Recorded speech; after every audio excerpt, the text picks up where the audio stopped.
ओ मेरा दिल नहीं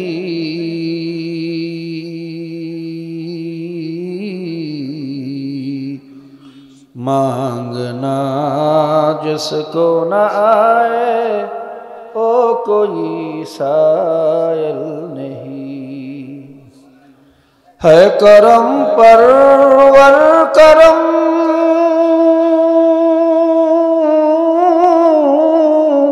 अपने गुनाहों पर न चावो रहम की काबिल हूँ मैं इंसाफ की काबिल नहीं रहम की काबिल हूँ मैं इंसाफ की काबिल नहीं बलगल उला बिकमालिही कशफत दुजा बिजमालिही हसनत जमीउ खिसालिही सल्लु अलैहि व आलिहि একটু মোহাব্বতের সাথে পড়েন বালাগাল উলা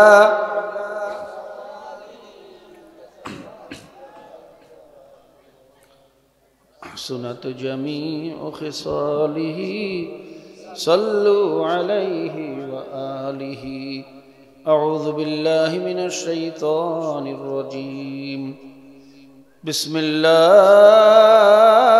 रहमानिर रहीम फरीक़ुन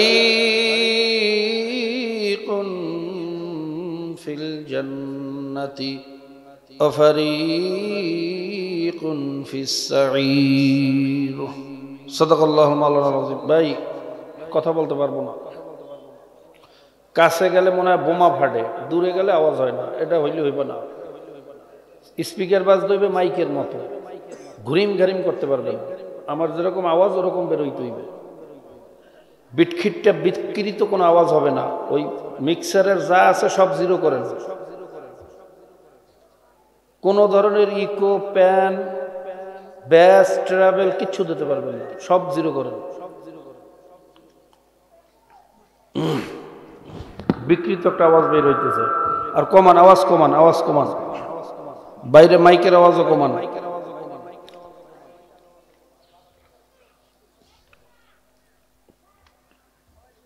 মুহতারাম মুআজ্জাজ সদর ইজলাস আরো কমান ওই যে ঘুরিম ঘুরিম করে ওইটা বন্ধ করেন মনে বলবে যে মানুষে কথা বলতেছে কোন দৈত্য দানব কথা বলতেছে এরকম আওয়াজ যেন বের না হয় মানুষের আওয়াজ বের করেন মুহতারাম মুআজ্জাজ সদর ইজলাস সম্মানিত সভাপতি ওয়াজিবুল ইহতারাম হযরত উলামা ইকরাম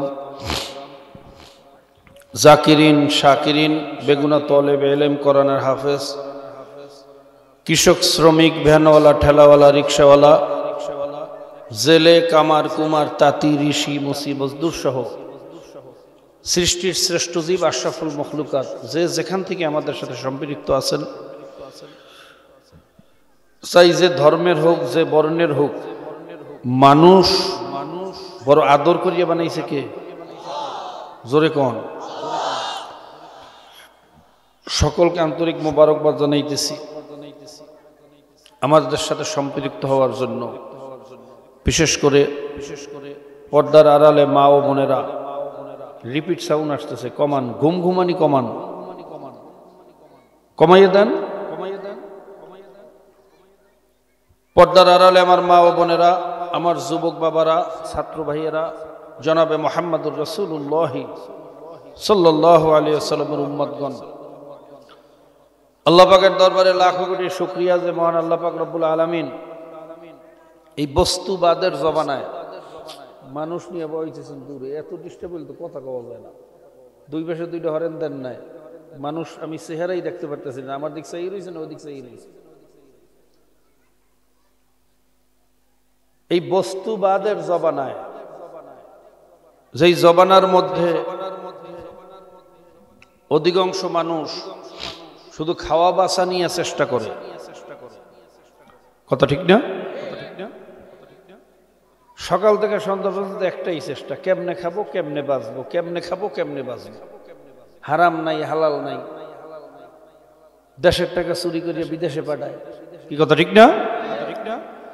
একটা গরুও সকাল থেকে সন্ধ্যা 3টে সাউন্ড আসতেছে, 3টে সাউন্ড আমার কানে আসতেছে 3 জায়গার থেকে। একটা গরুও সকাল থেকে সন্ধ্যা পর্যন্ত শুধু একটাই চেষ্টা, কেমনে খাবো কেমনে বাঁচবো। হারাম নাই হালাল নাই, কোনটা খাওয়া যাইবে কোনটা খাওয়া যাইবে না, এই চিন্তা গরুর। বোঝে ওয়াজ, বুঝলে উত্তর দিত না, বোঝে না, খালি আওয়াজ হইতেছে, ওয়াজ হয় না। ঘুরিম ঘুরিম খালি আওয়াজ হইতেছে, বোঝে না। 3-4টে বাড়ি খেয়ে মাথায়। হারাম না হালাল এই চিন্তা গরুর, এই দিক দিয়ে বুঝিই নি কথা, বুঝলে উত্তর দিত। ওয়াজ হবে না। আমিও মনে করি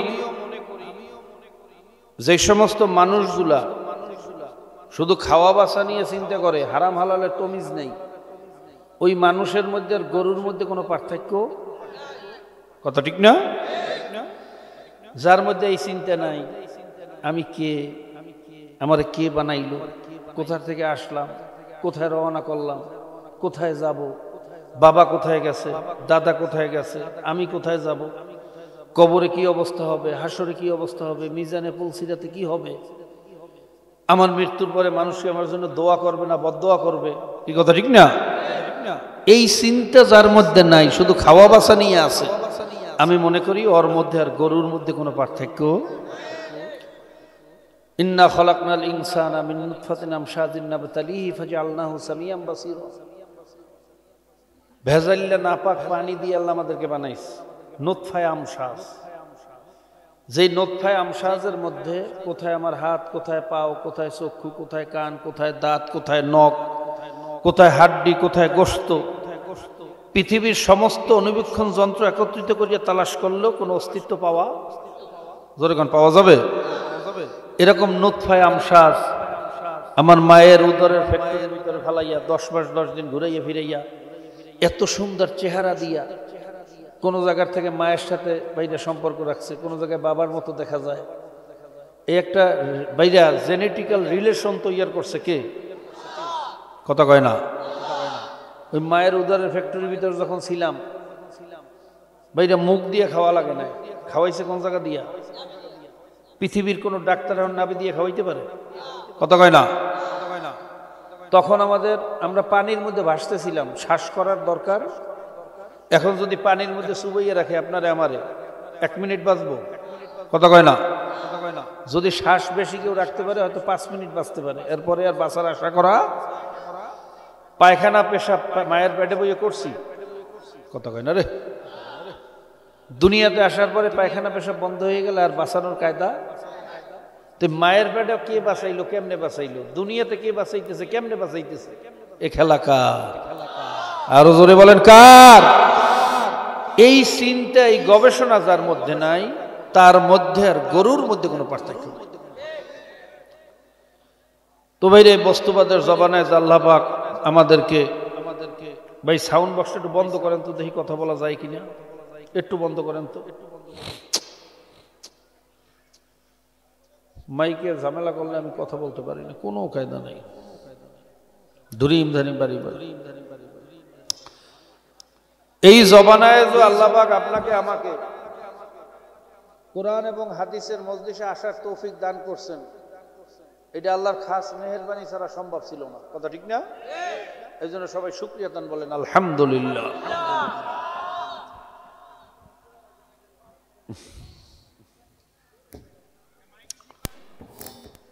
ভাইরা,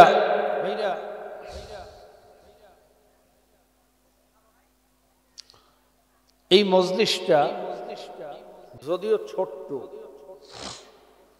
কিন্তু আল্লাহর কাছে অনেক দামি। দামি না? কেন দামি?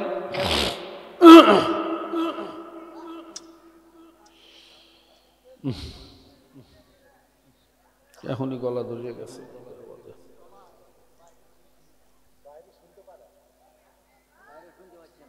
সফর সূচি অনুযায়ী মাইক না লাগাইলে কেউ শুনবে না, ওয়াজও করতে পারবো না।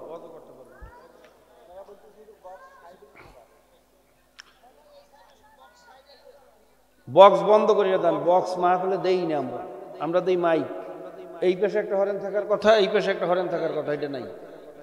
বক্সের আওয়াজে তিনটে আওয়াজ বাইর হয়, ধরিম ধরিম ধরিম ধরিম। আমি নিজেই তো বুঝি না, আপনি বুঝবেন কি? খালি ঘুরিম ঘুরিম শব্দ হয়, ঠাড়া পড়ার মতো আওয়াজ, কিন্তু বোঝা যায় না কিচ্ছু, খালি ঘুরিম ঘুরিম করে। তা কি কথা কম? আমি নিজেই আমার কথা বুঝি না, তা কেমনে কথা কম? আপনারা পারবেন না ঠিক করতে, সপর্সূচি অনুযায়ী মাইক না লাগাইলে আমার আনবেন না অন্তত। তাও কষ্ট দিয়ে লাভ কি? মানুষগুলো একটা কথা করতে পারবো না, 5 মিনিট কথা বলতে পারবো না। আমার বেরেনে বাড়ি খেলে আমি কথা বলতে পারি না।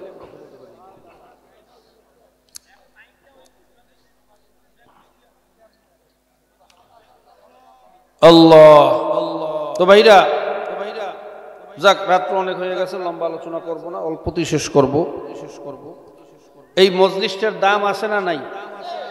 জোরে কোন, কেন দাম আছে? আল্লাহর নবী আলাইহিস সালাতু ওয়াস সালাম বলেন, প্রত্যেক 40 জন মুমিনের মধ্যে একজন আল্লাহর ওলি আছে। সুবহানাল্লাহ কইবেন না?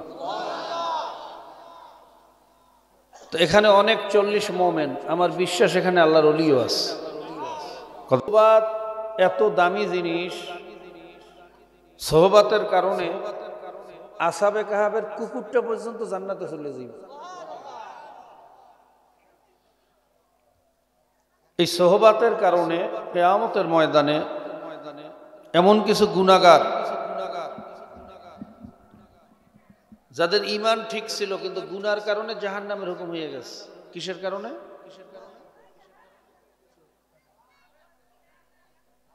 কিসের কারণে? গুনার কারণে জাহান্নামের হুকুম হয়েছে, কিন্তু ঈমান কি আছে? কথা কয় না, ওয়াজ বোঝে না, কি ওয়াজ করবো? কথা বলতে পারতেছি না।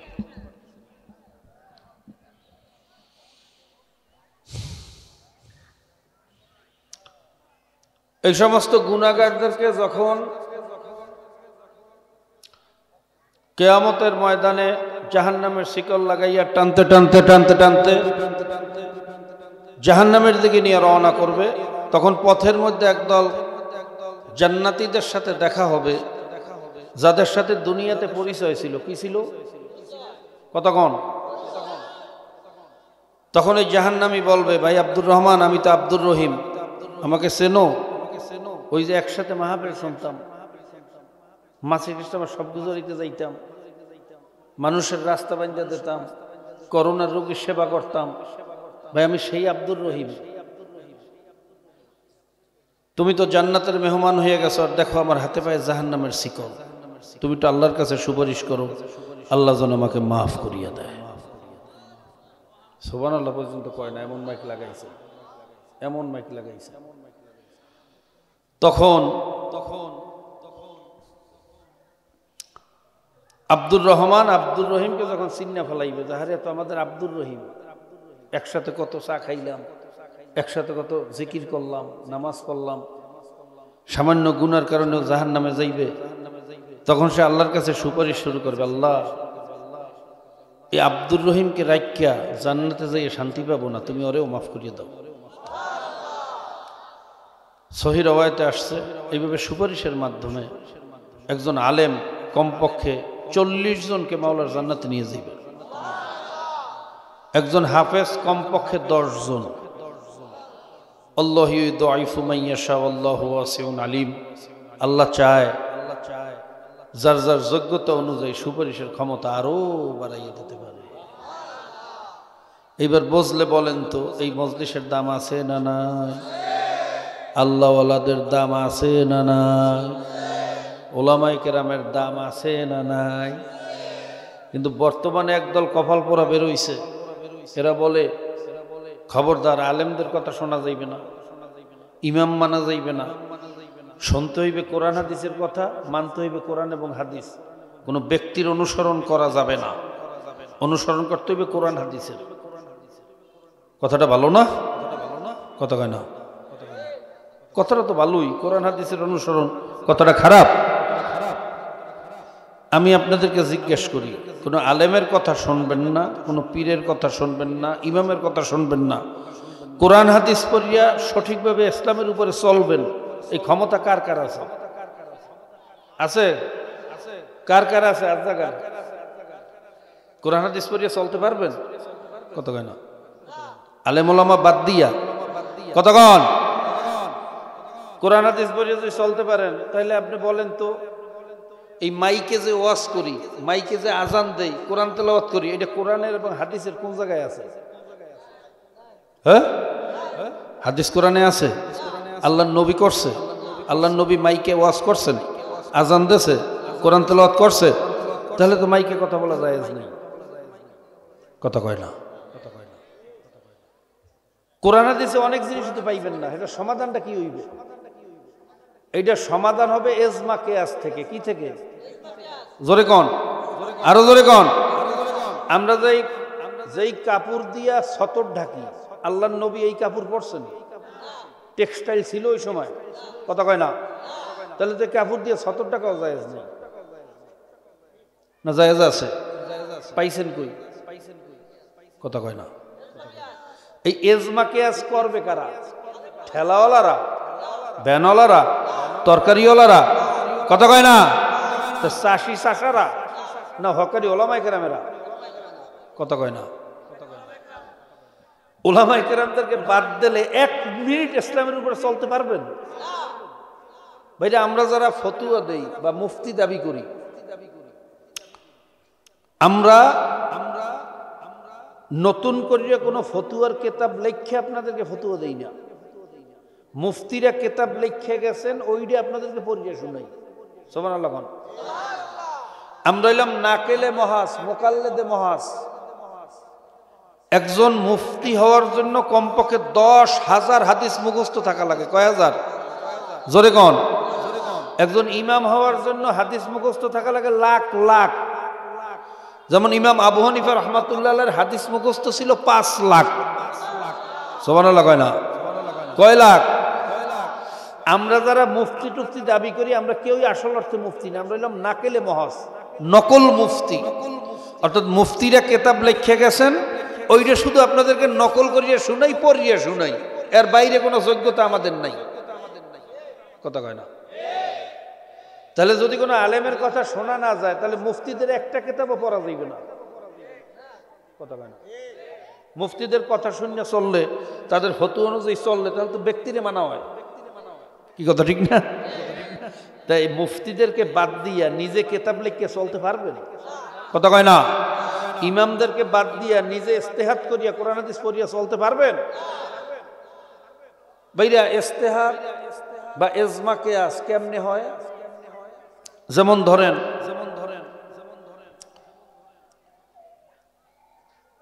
এক সাহাবী আল্লাহ নবীর কাছে যে বলতেছে, ইয়া রাসূলুল্লাহ, ইয়া হাবিবাল্লাহ, আল্লাহ এবং আল্লাহর রাসূলের পরে আমার সবচেয়ে বেশি হক কার উপরে? কয় তোমার মায়ের উপরে। জোরে কোন সুবহানাল্লাহ। কয় তারপর? কয় তারপরেও তোমার মায়ের উপরে। কয় তারপর? কয় তারপরেও তোমার মায়ের উপরে। চতুর্থবার বলতেছেন তোমার বাবার উপরে। জোরে কোন সুবহানাল্লাহ। এই হাদিস দিয়ে একটা মাসালা ইস্তেমবাত হয়েছে। কি মাসালা?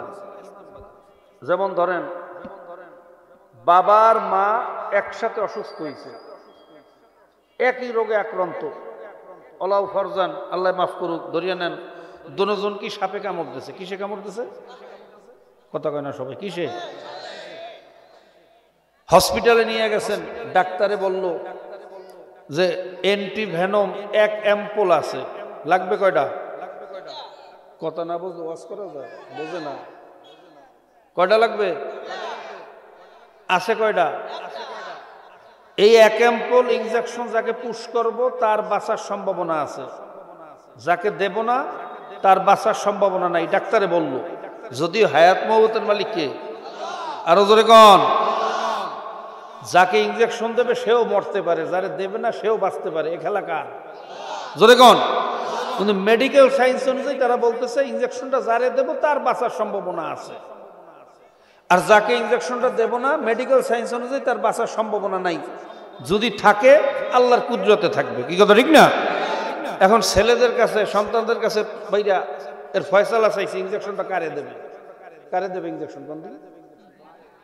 এই তো আপনারা মুফতি হয়ে গেছেন, আলহামদুলিল্লাহ। কোন উসুল জানলে ফতুয়া দেওয়া যায়, কথা ঠিক না?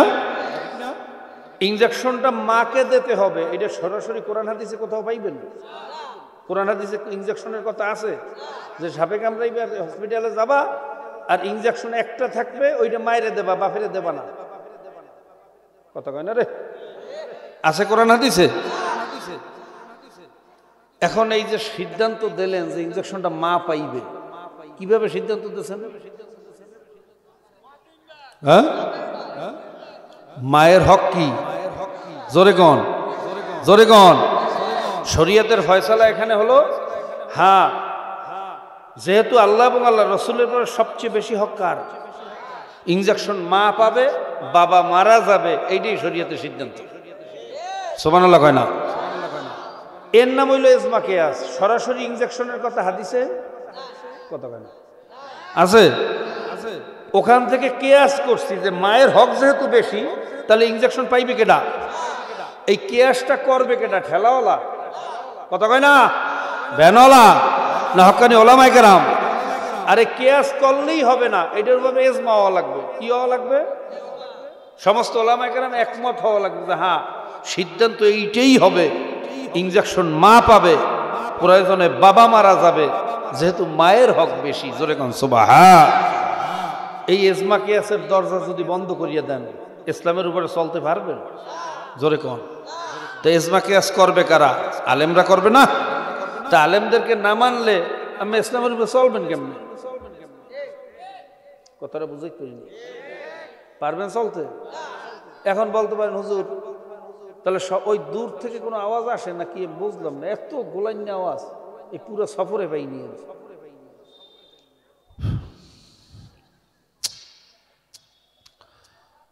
বলতে পারেন হুজুর তার সব জিনিস সরাসরি কোরআন হাদিসে আসলো না কেন? এই মাইকের কথা, লাইটের কথা, মোবাইলের কথা, টেক্সটাইলের কাপড়ের কথা, ভাইরা প্রত্যেকটা জিনিস যদি সরাসরি কোরআন হাদিসে আসা লাগতো, কোরআন হাদিসের সাইজ হইতো কত বড়, কথা কয় না? এই মাইক লইয়ে কয় পৃষ্ঠা লেখা লাগতো জানেন? যদি কইতো মাইকে কথা বলা যায়, তা প্রশ্ন আইতো কোন মাইকে কথা বলা যায়, প্লাস্টিকের মাইক না লোয়ার মাইক, কথা কয় না? যদি লোয়ার মাইকের কথা উল্লেখ থাকে, প্লাস্টিকের মাইক দিয়ে কথা বলা যায়। এরপর প্রশ্ন হইবে এটার কালারটা কি হইবে, সাদা না কালা? যদি কয় কালা, সাদা মাইক দিয়ে কথা বলা। এরপর প্রশ্ন হইবে কয়েলটা কিসের হবে, অ্যালুমিনিয়াম, কপার না সিলভার না টাইটানিয়াম না কি দিয়ে এটার কপার হবে, কয়েলটা হবে? যদি কয় যে কপার, তাহলে অ্যালুমিনিয়ামের আর মাইক দিয়ে কয়েল বানাইলে কথা বলা। ভাই কোন কোন করে কোনটা কমান, তাহলে আওয়াজ হইতেছে, ওয়াজ তো হয় না। কি আছে না আছে আমি তো বুঝতেছি, আমি নিজের কথা নিজে না বুঝলে হারা বুঝবে কি? একটা কথার উত্তর দেয়।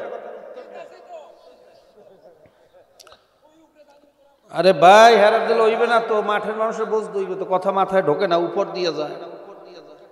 মাইক লাগাইতে না পারলে কি হয়? আমরা দৈনিক কথা কই, আমরা বুঝি না, খালি আওয়াজ হইতেছে ঘুম ঘুম ঘুম ঘুম, কিন্তু কিচ্ছু বোঝে না। ওই যে কোন কোন করে যেগুলো কমান, উল্টা পাল্টা মাইক লাগাইছে। আচ্ছা শোনেন,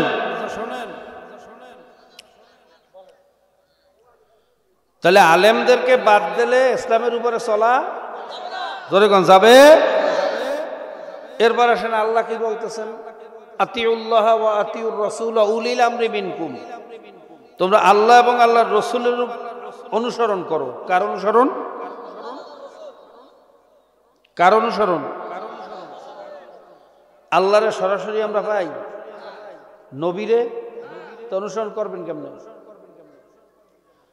উলিল আমরি মিনকুম, আমরা আল্লাহরও পাইনি সরাসরি, রাসূলেরও সরাসরি। এখন কাদেরকে পাইতেছি? কথা কয় না। এই উলিল আমর কারা? ভ্যানওয়ালারা, রিক্সাওয়ালারা না ওলামায়ে কেরামেরা? জোরে কন, জোরে কন, জোরে কন। এই ওলামায়ে কেরামদের অনুসরণ করতে বলছেন কে? আরো জোরে বলেন কে? কোন আলেমান, তোমরা আলেম হও, কি হও? আও মুতাআল্লিমান, আলেম হইতে না পারলে আলেমের ছাত্র হও।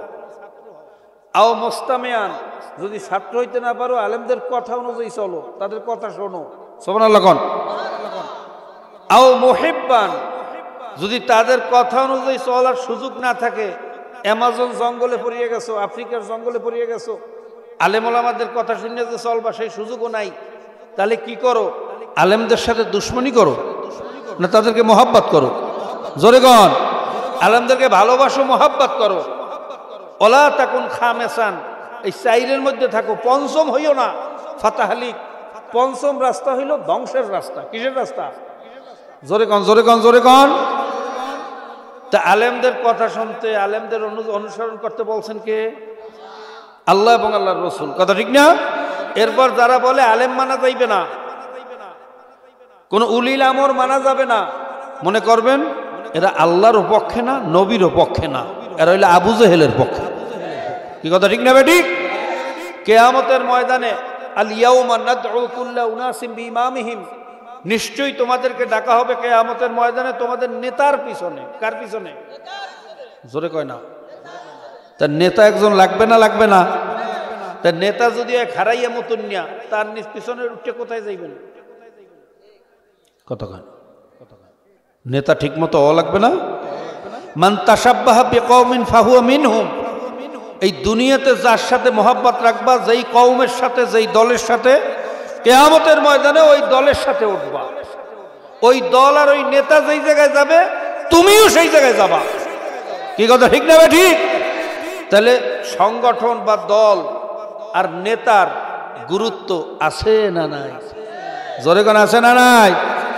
তাহলে আলেম ওলামাদেরকে নেতা মানবেন না খারাইয়া মতুন্যারে নেতা মানবেন? কথা কয় না। আল্লাহ পাক রব্বুল আলামিন আমাদেরকে বোঝার তৌফিক দান করুন। ভাইরা শিয়ালে মুরগিরে পরামর্শ দিয়েছে, এই মুরগি, তুই মালিকের নিয়ন্ত্রণে থাকলে তোর তো কপাল পড়তে আছে। আয় আমাদের জঙ্গলের পাশে ভালো ভালো খাবার আছে, চাউল আছে, ধান আছে, পোক আছে, জোক আছে, আয় ভালো ভালো খাবার খাবি। এখন মুরগি শিয়ালের পরামর্শ পাইয়া মালিকের নিয়ন্ত্রণ ছাড়িয়ে গেছে জঙ্গলের পাশে ভালো ভালো খাইতে। কি করতে? কথা কয় না। মুরগির অবস্থা কি ভালো হইবে না খারাপ হইবে? কথা কয় না। যখনই মালিকের নিয়ন্ত্রণ থেকে দূরে সরাইতে পারবে, ওর গাড্ডা মটকাইতে শিয়ালের জন্য সহজ হইবে। কি কথা ঠিক না? ঠিক। ঠিক তদ্রুপ আমাদের রক্ষক হইল ওলামায়ে কেরাম। সুবহানাল্লাহ।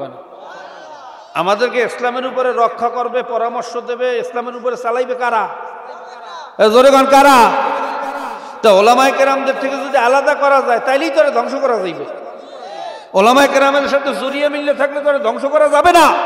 কি কথা ঠিক না ঠিক? কাজে শিয়ালের বুদ্ধি নিয়ে আলেমদের থেকে আমাদেরকে দূরে সরাইয়া চিরতরে ধ্বংস করার ষড়যন্ত্র করতেছে একদল। বর্তমানে আছে না নাই? জোরে কোন আছে না নাই? আল্লাহ পাক রব্বুল আলামিন আমাদের সকলকে এই সমস্ত ষড়যন্ত্র থেকে বাঁচার তৌফিক দান করুন। ভাইরা, যে দেশের অধিকাংশ মুসলমান এখন পর্যন্ত 3 লাইন এবারও ঠিক মতো পড়তে পারে না। 80% মুসলমান যারা মক্তবের সাথে সম্পর্ক নাই বা ছোটবেলায় মা বাবার কাছ থেকে কোরআন শেখে নাই, এরকম 80% মুসলমান এখন পর্যন্ত সহি শুদ্ধ সূরা ফাতিহা পড়তে পারে না। কি কথা ঠিক না ঠিক? সেই দেশের মুসলমানকে পরামর্শ দিতেছে, কোরআন হাদিসের অনুসরণ করো, আলেমদের অনুসরণ করিও না, তাদের কাছে যাইও না। পরামর্শটা ভালো না? কথা কয় না। ঠেলাগাড়ির ড্রাইভারের পরামর্শ দিতে চাই, বেটা ডিজিটাল যুগে কিসের ঠেলাগাড়ি চালাও, যাইয়ে প্লেন চালা, এয়ারপোর্টে প্লেন আছে। পরামর্শটা ভালো দিছে না? ও তো খুব খুশি, আমার প্লেন চালাইতে কইছে। ও ঠেলাগাড়ি ছাড়িয়ে গেছে প্লেন চালাইতে, আর অবস্থাটা কি হইবে? কথা কয় না। ও নিজে অ্যাক্সিডেন্ট হইবে না, জাতিরও অ্যাক্সিডেন্ট করবে, নিজেও ধ্বংস হবে, পুরো জাতিকেও কি করবে? জোরে গান, পুরো জাতিকে। যে দেশের মুসলমান ইবাদত করতে পারে না, ওযু গোসলের মাসালা ঠিক মতো জানে না, তাদেরকে বলতেছে কোরআন হাদিস পাইরা গবেষণা করিয়া পড়তে, কোরআন হাদিসের অনুসরণ করতে, ইজমা কিয়াস বাদ দিতে। ইজমা কিয়াস বাদ দিলে তো ইসলামের উপরে চলাই যাবে না। কি কথা ঠিক না? আল্লাহ পাক রব্বুল আলামিন আমাদেরকে ষড়যন্ত্র বোঝার তৌফিক দান করুন। তা যে কথা বলতেছিলাম, সোহবাতের অনেক দাম, ওলামায়ে কেরামের অনেক দাম, কথা ঠিক না? এখন বলতে পারেন হুজুর তাহলে সোহবাতের কারণেই যদি জান্নাতে যাওয়া যায়, তাহলে আবু তালেব, আবু জেহেল, আবু লাহাব তারাও তো আল্লাহর নবীর সোহবাত পাইছে, তারা জাহান্নামে যাইবে কেন? প্রশ্ন আছে না নাই? কথা কয় না। আসলেই তারা জাহান্নামে যাইবে কেন বলেন তো? এই 2-3 জনে কইছে, সবাই কয় না। কি আনে নাই? মুখস্থ করেন, কি আনে নাই? জোরে কন, জোরে কন। তার মানে তাদের ঈমান ছিল না।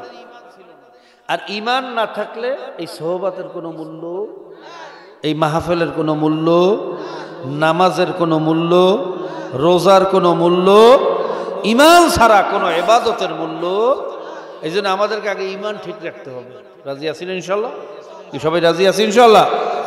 এইবার আসেন ঈমান কারে কয়, সংক্ষিপ্ত আলোচনা। 3 জিনিসের সমন্বয় হলো ঈমান। কয় জিনিস? ইকরার বিল লিসান, তাসদিক বিল জানান, আমাল বিল আরকান। মুখে স্বীকার করা, অন্তরে, কাজে কর্মে আমলে প্রমাণ করা আমি আল্লাহ এবং আল্লাহর রসুলের সৈনিক, আমি ইহুদি খ্রিস্টানের দালাল না। মুখে স্বীকার করলেন, অন্তরে বিশ্বাস করলেন, কিন্তু কাজে কর্মে প্রমাণ করতে পারলেন না। কাজে কর্মে আপনি আব্রাহাম লিঙ্কনের নেতা মানছেন, আপনি মাউসুদুনকে নেতা মানছেন, আপনি লেলিনকে নেতা মানছেন, আপনি আব্রাহাম লিঙ্কনের আদর্শ বাস্তবায়নের চেষ্টা করতেছেন, আল্লাহ আল্লাহ রসুলের আদর্শকে আপনি প্রত্যাখ্যান করতেছেন। ইমানদার হইতে পারেন? ইমানদার হওয়া যাবে? জোরে করেন, ইমানদার হওয়া যাবে? শুধু মুখে স্বীকার করলে আর অন্তরে বিশ্বাস করলে ইমানদার হয় না তো। মুখে তো স্বীকার আবু জেহেলও করতো, আল্লাহ নবী সত্য নবী, স্বীকার করতো না? কথা কয় না। করতো? আবু তালেব করে নাই? মৌয়াতের সময় বলে নাই আমি জানি তুমি সত্য নবী? অন্তরে বিশ্বাস করতো না? কিন্তু কাজে কর্মে আমলে আল্লাহ নবীর পক্ষ করছে না বিরোধিতা করছে? জোরে কন। কিসের জন্য করছে? দুনিয়ার মোহাব্বতে। কিসের মোহাব্বতে? ক্ষমতার মোহাব্বতে। আবু জেহেলকে যখন জিজ্ঞেস করা হয়েছিল, দোস্ত তোমার কাছে একটা কথা জিজ্ঞেস করবো, সত্য কথা বলবা? তখন আবু জেহেল বলছিল, তুমি তোমার ন্যাংটাকালের বন্ধু, যা জিজ্ঞেস করবো সবই সত্য বলবো। তখন আবু জেহেল বলছিল, দোস্ত, আবু জেহেলকে জিজ্ঞেস করছিল, দোস্ত এই যে মুহাম্মদ, সবাই বলেন সাল্লাল্লাহু, এই মুহাম্মদ সম্পর্কে তোমার কি ধারণা? সে যে নবুয়তি দাবি করতেছে, ওয়াহদানিয়াতের কথা বলতেছে, কোরআনের কথা বলে, এ ব্যাপারে তোমার কি ধারণা? কি সত্য বলতেছে না মিথ্যা বলতেছে? তখন আবু জেহেল বলছিল, দোস্ত তোমার কাছে তো আর মিথ্যা বলার কিছু নাই, এই মুহাম্মদকে তো ছোটবেলা থেকে আমরা চিনি, তাকে সাদিক, সুদুক, আল আমিন, বিশ্বাসী, বন্ধু, এই সমস্ত ভালো ভালো উপাধিগুলো আমরাই তো দিছি। সে যে সত্য নবী এটা সে মুজিজা দিয়েই প্রমাণ করছে। জোরে কোন সুবহান। কোরআনুল কারীম এটা যে আল্লাহ পাকের কিতাব তাতে কোনো সন্দেহ নাই, কারণ মুম্মি মুহাম্মদ সে তো নিজের নামই নিজে লিখতে পারতো না, তার দ্বারা এরকম সাহিত্য, এরকম কিতাব লেখা কোনোদিন সম্ভব না। এটা আসলে আসমানি কিতাব। জোরে কোন সুবহানাল্লাহ। এই কথা বলার পরে তার দোস্তে বলছে, দোস্ত তাহলে তুমি মুহাম্মাদের বিরোধিতা করো কেন? আর এই কথা হাটে ঘাটে বাজারে সবার কাছে কেন স্বীকার করো না? তখন আবু জেহেল বলছিল, দোস্ত এই কথা যদি আমি স্বীকার করি আর সবার কাছে বলি, তাহলে আমি যে কাফেরদের নেতা হইছি, আমার নেতাগিরি থাকবে? সব দিয়ে মুহাম্মাদের দলে যাই। নাউজুবিল্লাহ কয় না? আমার এই দল, আমার নেতা, আমার ক্ষমতা সবই তো শেষ হয়ে যাবে। ভাইরা এবার বুঝলে বলেন তো, আবু জেহেলের ভিতরেও বিশ্বাস ছিল না ছিল না? জবানেও স্বীকার করছে না করে নাই? কিন্তু আজীবন আল্লাহর হাবিবের বিরোধিতা করছে না পক্ষ করছে? কেন করছিল? সবাই কয় না কিসের মহব্বতে? এই দলের মহব্বতে, নেতৃত্বের মহব্বতে, ক্ষমতার মহব্বতে, এক কথায় দুনিয়ার মহব্বতে। কথা ঠিক না? তা আমাদের জবানে একদল আবু জেহেল মার্কা ইমানদার আছে না নাই? মুখে স্বীকার করে, অন্তরে বিশ্বাস করে, আলেম ওলামাদেরকেও ভালোবাসে, মসজিদ মাদ্রাসায় দান সদকাও করে, কি কথা ঠিক না? কিন্তু কাজে কর্মে ভাইরা আল্লাহ নবীর দুশ্মনী করে, আব্রাহাম লিঙ্কনের আদর্শ বাস্তবায়ন করে। কথা কয় না? কিসের মহব্বতে করে? কথা কয় না? চিন্তা করছে ইসলামের পক্ষে আইলে আমি তো এমপি হইতে পারবো না, ইসলামের পক্ষ করলে আমি চেয়ারম্যান হইতে পারবো না, আমার এই দল বল ক্ষমতা লিডারগিরি আমার সভাপতিগিরি সেক্রেটারিগিরি এগুলো তো থাকবে না। কথা কয় না? ঠিক না বেঠিক? তা আপনিও বিশ্বাস করেন আবু জেহেলও বিশ্বাস করত, আপনিও স্বীকার করেন আবু জেহেলও স্বীকার করত, আপনিও ইসলামের দুশ্মনী করতেছেন এই ক্ষমতার মহাব্বতে নেতাগিরির মহাব্বতে, আবু জেহেলও ইসলামের দুশ্মনী করছে আল্লাহ নবীর দুশ্মনী করছে এই ক্ষমতার মহাব্বতে আর নেতাগিরির মহাব্বতে। তা আপনার ভিতরে আবু জেহেলের ভিতরে পার্থক্য কোথায়? কি কথা ঠিক না বেঠিক? আমারে বুঝাইয়ে তারপর জান।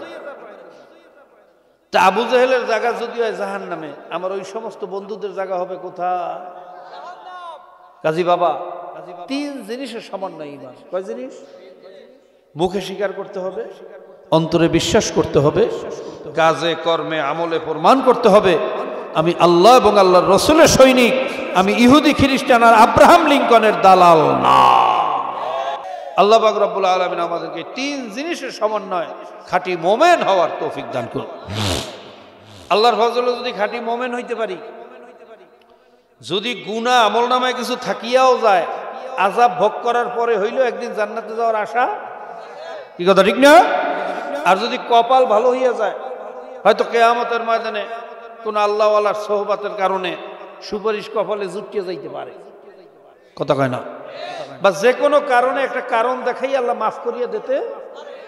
খোদা না খাস্তা বাবা, ইমানে যদি ত্রুটি থাকে, কোন আলেম তো দূরের কথা, মুফতি মুহাদ্দিস তো দূরের কথা, পীর মাশায়েখ তো দূরের কথা, খোদ নবী আলাইহিস সালাতু ওয়াস সালাম তার আপন চাচা আবু তালেবকে জান্নাতে নিতে পারবে, নূহ আলাইহিস সালাম তার ছেলে কেনানকে জান্নাতে নিতে পারবে, ইব্রাহিম আলাইহিস সালাম তার পিতাকে আজর কুমারকে জান্নাতে নিতে পারবে। কাজী বাবা পায়ে হাত দিয়েও বলিয়ে গেলাম, যা করেন আর না করেন আগে ইমানটা ঠিক রেখে। রাজি আছেন সবাই ইনশাআল্লাহ? কি রাজি আছেন ইনশাআল্লাহ? আল্লাহ পাক রব্বুল আলামিন আমাদেরকে খাঁটি মোমেন হওয়ার তৌফিক দান করুন। বাইরে যে কথাগুলো বললাম, অনেকে তো মনে রাগ হইছেন, অনেকে মনে মনে রাগ হইছে যে হুজুরে কৌশলে রাজনীতি কথা কইয়ে গেছে। আমি কি রাজনীতির কথা কইলাম না ইমান আমলের কথা কইলাম? আমি কি বলছি আমারে ভোট দেন, আমি আমার চাঁদের দেশে নাসার সাথে যোগাযোগ করিয়া চাঁদে জমি কিনে দেব? কইছি আমি? আমারে ভোট দেন, আমি পদ্মা সেতু করবো প্রত্যেক মাসে একটা? কইছি? আমারে ভোট দিলে 30 কেজি করে চাউল দেবো? কইছি? আমি তো আপনার কাছে ভোট চাই নাই, আমি তো বলিনি আমার দলের ভোট দেন, আমি ইমানের কথা বলছি। কথা ঠিক না? আল্লাহ পাক আমাদেরকে খাঁটি মোমেন হওয়ার তৌফিক দান করুন। এর পরেও যদি কেউ ঘাড় দিয়ে ঠেলে, আমি মনে করবো ওটার কপাল পড়ছে, ওটা আবু জেহেলের দপ্তরে নাম লেখছে। কি কথা ঠিক না ভাইরা? তো এতদিন ভুল করছি, অন্যায় করিয়া ফেলাইছি, বুঝি নাই, না বুঝিয়ে করছি, আল্লাহ আল্লাহ রসুলের আদর্শের পক্ষে করি নাই, ইহুদি খ্রিস্টানের আদর্শ বাস্তবায়নের চেষ্টা করছি, যার ফলশ্রুতিতে বাংলাদেশে আজকে মদের আইন, জেনার আইন, বেপরদার আইন, সমকামিতার আইন, সহশিক্ষার আইন। কি কথা ঠিক না? ভুলের কারণে করছি, বুঝি নাই। এখন কি করবেন? ভুল করতেই থাকবেন না তওবা করবেন? কি তওবা করা লাগবে না? যদি তওবার মতো তওবা করতে পারি, আমার মাওলায় ডাক দিয়ে বলছেন, লা তাকনাতু মির রাহমাতিল্লাহ ইন্নাল্লাহা ইয়াগফিরুয যুনুবা জামিআ ইন্নাহু হুয়াল গফুরুর রহিম। হে বান্দা বান্দিরা, তোরা আমার রহমত থেকে নৈরাশ হইস না। তোরা যদি ভুলে চোখে পড়িয়া পাহাড় পরিমাণ গুনাহ করিয়া থাকো, আর আমি মাওলার কাছে যদি তওবার মতো তওবা করতে পারো, তোরা যদি পাহাড় পরিমাণ গুনাহ করিয়া আমি মাওলারে মালিক কইয়া ডাক দাও, আমি মাওলার আরশটা গরম হইয়া যায়। মান জাআনি মান তাকাররাবা ইলাইয়া তালাক্তাইতাহু মিন বাঈদ। যখন কোনো বান্দা বান্দি ভাঙ্গা দিল নিয়ে আমার কাছে উপস্থিত হইয়া যায়, মাথাটারে নত করিয়া দেয়, দিলটারে ভাঙিয়া দেয়, দুই বেটা চোখের পানি ছাড়িয়া যখন মাওলারে মালিক কইয়া ডাক দেয়, আমার মাওলার আরশটা গরম হইয়া যায়, রহমতের দরিয়ার ভিতরে জোশ মারিয়া যায়। তালাক্তাইতাহু মিন বাঈদ। আমার মাওলা বলে, আমি তখন দৌড়াইয়া যাইয়া তোদেরকে রহমতের কোলে না লইয়া পারি না। সবাই বলুন সুবহানাল্লাহ। আমার মাওলা বড় দয়ার মাওলা, আমার মাওলা বড় মায়ার মাওলা। ভুলে থেকে পড়িয়া পাহাড় পরিমাণ গুনাহ করিয়াও যদি মাওলার কাছে তওবার মতো তওবা করতে পারি, আমার ওয়াদা, মাওলায় ওয়াদা করছেন তোদের জীবনের সমস্ত গুনাহ আমি মাফ করিয়া দেব। ভাইরা দাহিয়া কলবির মতো এত বড় খুনিরে যদি মাওলায় মাফ করতে পারে, হাদিসের ভিতরে ঘটনা আসছে, দাহিয়া কলবি ৯৯টা মেয়ে সন্তানকে দুনিয়া থেকে বিদায় করিয়া দিয়েছে। জোরে কর নাউজুবিল্লাহ। আইয়ামে জাহিলিয়াতের যুগে আপনারা জানেন মেয়ে সন্তান হওয়া ছিল অপমানের। মেয়ে সন্তান হইলে তাকে জীবিত দাফন করিয়া ফেলাইতো। ভাইরা যেই আমলটা এখন ভারতে শুরু হইছে, ভারতেও যখন ভাইরা জানতে পারে আল্ট্রাসাউন্ড করিয়া যে গর্ভের বাচ্চা মেয়ে বাচ্চা, দুনিয়াতে আসার আগেই তাকে গলা টিপে হত্যা করা হয়। জোরে কর নাউজুবিল্লাহ। এরপরেও যদি কোনোভাবে দুনিয়াতে আসিয়াই পড়ে, ভাইরা পলিথিনের ব্যাগে করিয়া তাকে ডাস্টবিনের ভিতরে ফেলাইয়া দেয়। প্রায় এখানে সেখানে ডাস্টবিনে রাস্তার পাশে মেয়ে বাচ্চার লাশ পাওয়া যায়। কথা ঠিক না বেঠিক? জোরে কর ঠিক না বেঠিক? অনেকে জানে না, বিশ্ব মিডিয়া এটাকে চুপাইয়া রাখে। ভাইরা মানবতার এই মুখোশধারী যারা মোরলরা আছে এই ব্যাপারে কোনো কথা বলে না।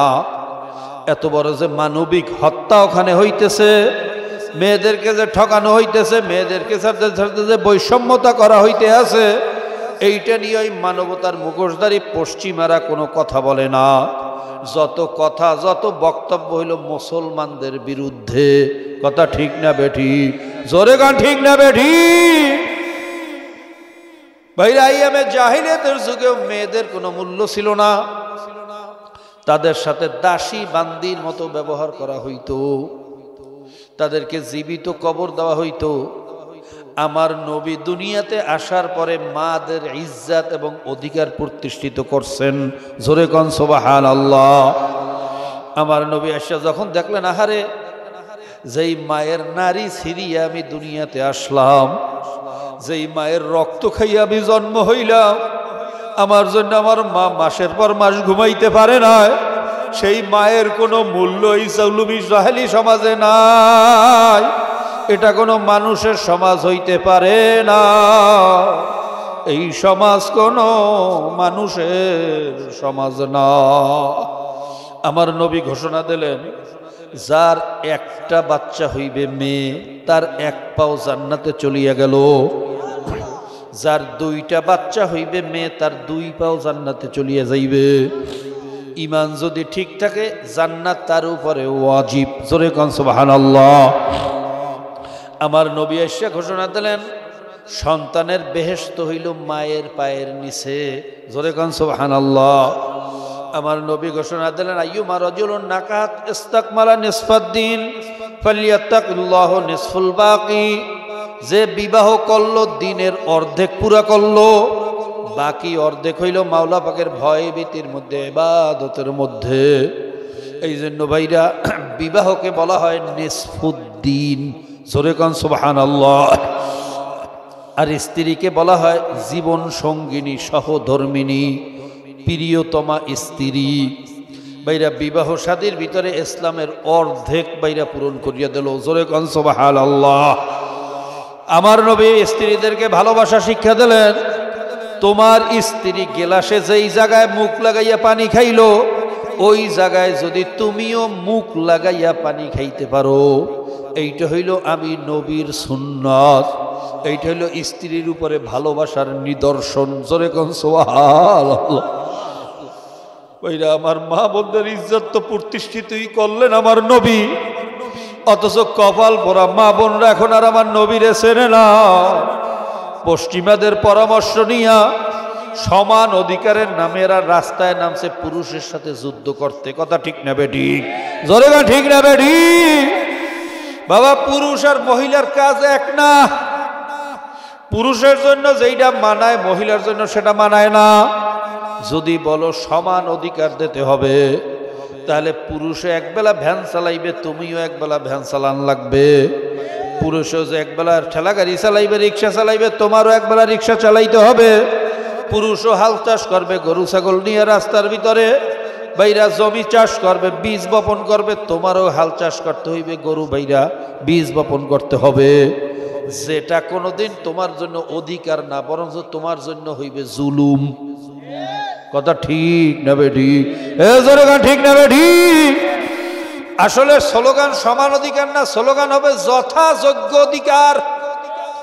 পুরুষের অধিকার পুরুষের কাছে, মহিলাদের অধিকার মহিলার কাছে, রাত্রের অধিকার রাত্রের কাছে, দিনের অধিকার দিনের কাছে, চন্দ্রের অধিকার চন্দ্রের কাছে, সূর্যের অধিকার সূর্যের কাছে, নারীর অধিকার নারীর কাছে, পুরুষের অধিকার পুরুষের কাছে।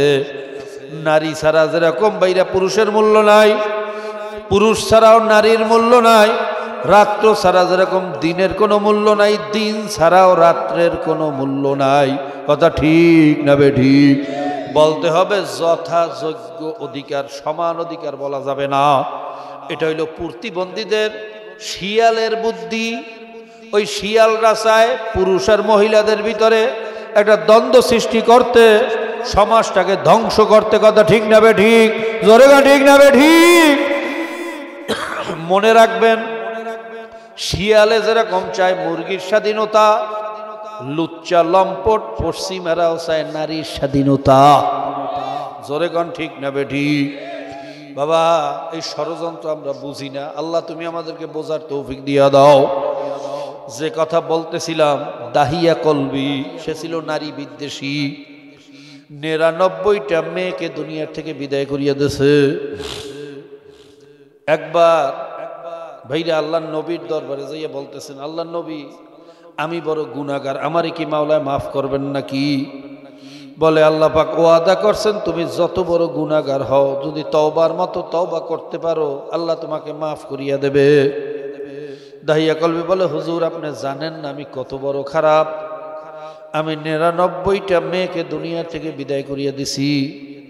একটা ঘটনা মনে পড়লে আমার কলিজাটা ভাঙ্গিয়া যায়, আমি সহ্য করতে পারি না। বলে, হুজুর আমার স্ত্রী যখন গর্ভবতী, তাকে গর্ভ অবস্থায় রাখি আমি লম্বা সফরে গেছিলাম। সফর থেকে আসার আগেই আমার স্ত্রীর অজে হামল হইয়া গেছে।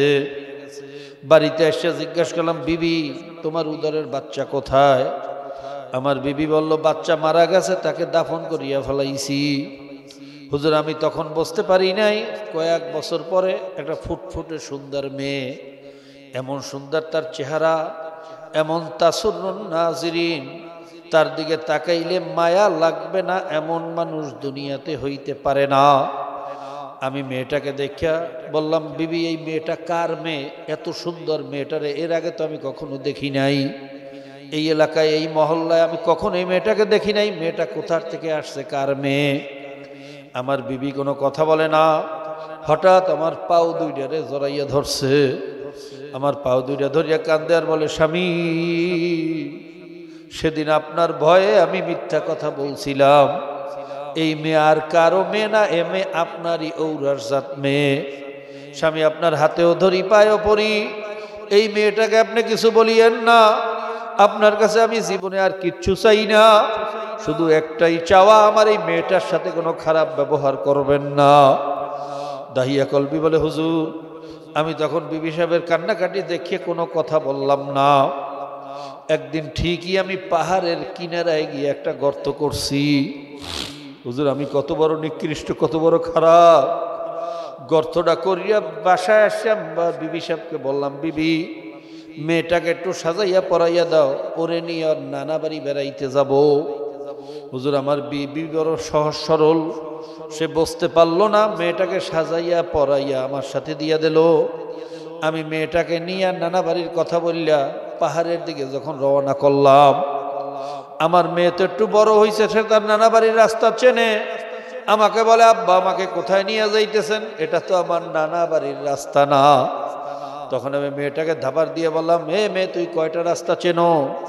অনেক রাস্তা দিয়েই তোর নানা বাড়ি যাওয়া যায়, বেশি কথা না বলিয়ে আমার সাথে চলতে থাক। হুজুর মেয়েটা আমার ধাবার খাওয়ার পরে ভয়ে আর কোনো কথা বলল না, আমার সাথে বিড়ালের মতো আস্তে আস্তে চলতে রইল। আস্তে আস্তে যখন পাহাড়ের কিনারায় গেলাম, গর্তের কাছে যখন গেছি, হুজুর আমার মেয়ে বড় বিচক্ষণ, বড় চালাক। সেই গর্তটা দেখার সঙ্গে সঙ্গে ঘটনা বুঝিয়ে ফেলাইছে। হঠাৎ আমার পাও দুইটা ধরিয়া কাঁদে, আব্বা আব্বা আপনার পায়ে ধরি, আমার আপনি মারিয়েন না, আমি চিরজীবনের তরে এই গ্রাম ছাড়িয়ে অন্য এলাকায় চলিয়া যাব, কোনোদিন আপনার চোখের সামনে আসবো না, আপনাকে বাবা বললে কারো কাছে পরিচয় দেব না, আব্বা আপনার হাতেও ধরি পায়েও পড়ি, আমার জীবনটা আপনি শেষ করিয়া দেবেন না। দাহিয়া কলবি বলে, হুজুর মেয়েটা এমন ভাবে কান্নাকাটি শুরু করছে, ওর কান্না দেখে মনে হয় ফেরেশতারাও না কান্দতে পারে না, ওর কান্নায় আকাশ বাতাস কান্দে, কিন্তু আমার কবরটা এত শক্ত, এক ফোঁটাও নরম হইল না। আমি ওই অবস্থায় মেয়েটারে জোর করিয়া ধরিয়া ধাক্কা মারিয়া জোহা আল্লাহ কূপের ভিতরে ফালাইয়া চিরজীবনের তরে পাথর চাপা দিয়া শেষ করিয়া দিছি হুজুর। এই কথা যখন আমার মনে পড়ে আমার কলিজাটা ভাঙ্গিয়া যায়, আমি সহ্য করতে পারি না। আমার মেয়ের চেহারা যখন আমার চোখের সামনে ভাসিয়া ওঠে, আমি সহ্য করতে পারি না, কলিজাটা ভাঙ্গিয়া যায়। হুজুর এই গুনাহ কি মাওলায় মাফ করবে নাকি? এই ঘটনা শোনার পরে আল্লাহ নবীও চোখের পানি রাখতে পারলেন না। আল্লাহ নবী জার জার করিয়া কান্দে আর বলে, দাহিয়া কলবি, এই কাজও কি কোনো মানুষে করতে পারে? তুই কি করলি রে কপাল পোড়া, তুই জানিয়া রাখ আমার মাওলা এত দয়া, যদি তওবার মতো তওবা করতে পারো, এই গুনাহ আমার মাওলায় মাফ না করিয়া পারবে না।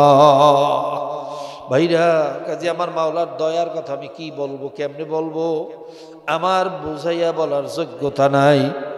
যদি তওবার মতো তওবা করতে পারি, কসম খাইয়াও বলতে পারি, একটা মানুষকে আল্লাহ খালিয়াতে ফিরাইয়া দেবেন না।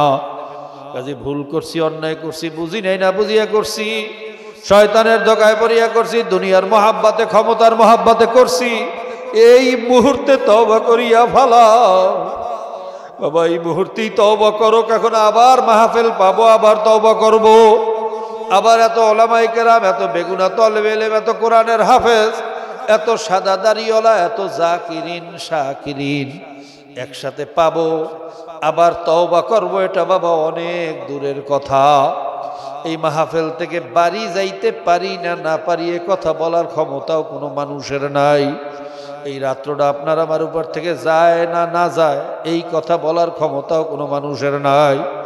নিঃশ্বাসের কিন্তু এক সেকেন্ডেরও কোনো বিশ্বাস নাই রে বাবা। আজরাইল কিন্তু প্রত্যেকের পিছনে হাত পাইতে দারোগার মতো খালি হ্যান্ডকাপ লইয়া ঘরে, মালিকের একটু হুকুমের অপেক্ষায় আছে। হুকুম পাওয়ার সঙ্গে সঙ্গে যখন খপ করিয়া থাবালা মারবে, কলিজার রগগুলারে সিরিয়া সিরিয়া টানিয়া টানিয়া বাবা জান্ডা কবজ করিয়া লইয়া যাইবে। দুনিয়ার সমস্ত ডাক্তার কবিরাজ বোকার মতো তাকাইয়া থাকবে, রাখতে কিন্তু পারবে না।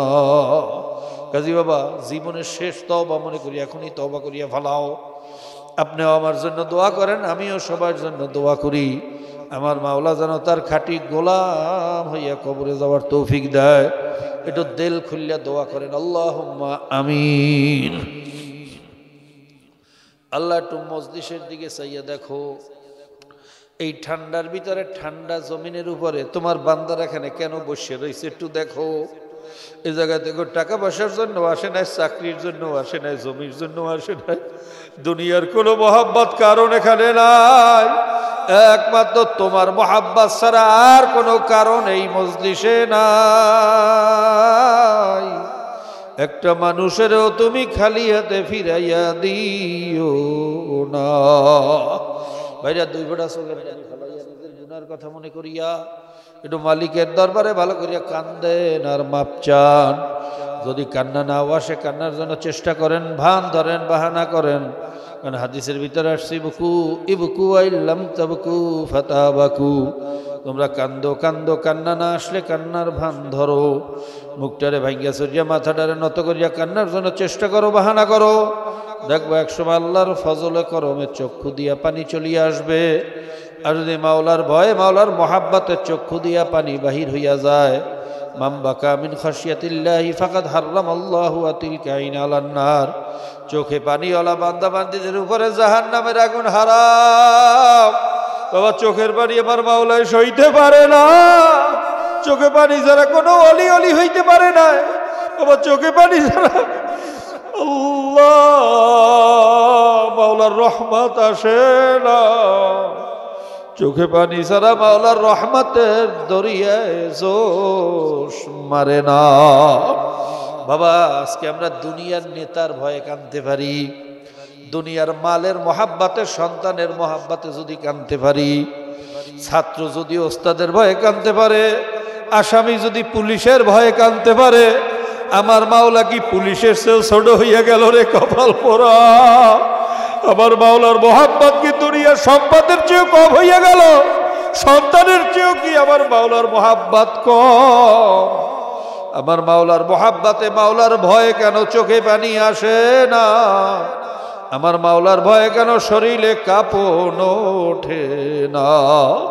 আসলে মাওলার ভয়ও নাই, মোহাব্বতও নাই, কপালটা পুড়িয়ে গেছে আর কিছু না। কপালটা বুঝি পুড়িয়ে গেছে আর কিছু না। আল্লাহ তুমি আমাদেরকে মাফ করিয়া দাও। আল্লাহ যাদের উসিলায় মাহফিল হইল, যারা চেষ্টা করলো, খাটনি করলো, দূর দূরান্ত থেকে, পর্দার আড়াল থেকে যত মা বোনরাও শরীক হইল, আল্লাহ সকলের পর তোমার খাস রহমত ঢালিয়া দাও। ইয়া আল্লাহ, ইয়া আল্লাহ। বিশেষ করে সারা দুনিয়ার মুসলমানরা বড় বিপদে আছে। মুসলমানের রক্ত নিয়ে কাফের মুশরিকরা হোলি খেলা শুরু করছে। খাস করে ফিলিস্তিনের কথা আর কি বলবো, তুমিই তো ভালো জানো। এত জুলুম, এত রক্ত, এত বোমা। দুধের শিশু মায়ের কোলে, দুধের অভাবে, খানার অভাবে ছটফট ছটফট করতে করতে মারা যায়। আল্লাহ দুধের বাচ্চার মুখের ভিতরে দুধের পরিবর্তে রক্ত আর কতকাল দেখবো? সহ্য করতে পারি না। আল্লাহ তুমি আমার ভাই বোনদেরকে হেফাজত করো। আল্লাহ যারা মুসলমানদের উপরে জুলুম করতে আছে, ওই পশ্চিমা দোসররা, ইহুদিবাদী, জায়ানবাদী, এই দাজ্জালের পূজারী, ওই দখলদার কপাল পোড়াদেরকে কপালে হেদায়েত থাকলে হেদায়েত দিয়া দাও, হেদায়েত না থাকলে কপাল পোড়াদেরকে তুমি ধ্বংস করিয়া দাও। ওদের কপালে হেদায়েত না থাকলে ওদেরকে তুমি ধ্বংস করিয়া দাও। রব্বির হামহুমা কামা রব্বায়ানি সগীরা। বিশেষ করে এই মজলিসে জানি না কার বাবা নাই, কার মা নাই। আমার মতো বাবাও হারাইয়া গেছে, মাও হারাইয়া গেছে, চিরজীবনের তারে অন্ধকার কবরে শুইয়া রইছে। আমরা দোয়া করলাম বাপ মা, দাদা দাদি, নানা নানি, ভাই বন্ধু, স্ত্রী পুত্র, পরিজন, ওস্তাদ শাগরিদ, প্রিয়জন, আত্মীয় স্বজন, যার যত প্রিয়জনেরা কবরে গেছে সকলের কবরগুলা বেহেশতের বাগান বানাইয়া দাও। আলী শাইখিনা, আলী মাশাইখিনা, আলী ওস্তাদিন, আলী আহবাবিন, আলী আল্লাহু আকবার আলাইনা, আলী জামিল মুমিনিন ওয়াল মুমিনাত ওয়াল মুসলিমিন ওয়াল মুসলিমাত। ওয়া সাল্লাল্লাহু তাআলা আলা খাইরি খালকিহি মুহাম্মাদিন ওয়া আলিহি ওয়া আসহাবিহি আজমাইন। ওয়া সালামুন আলাল মুরসালিন। আলহামদুলিল্লাহি রাব্বিল আলামিন।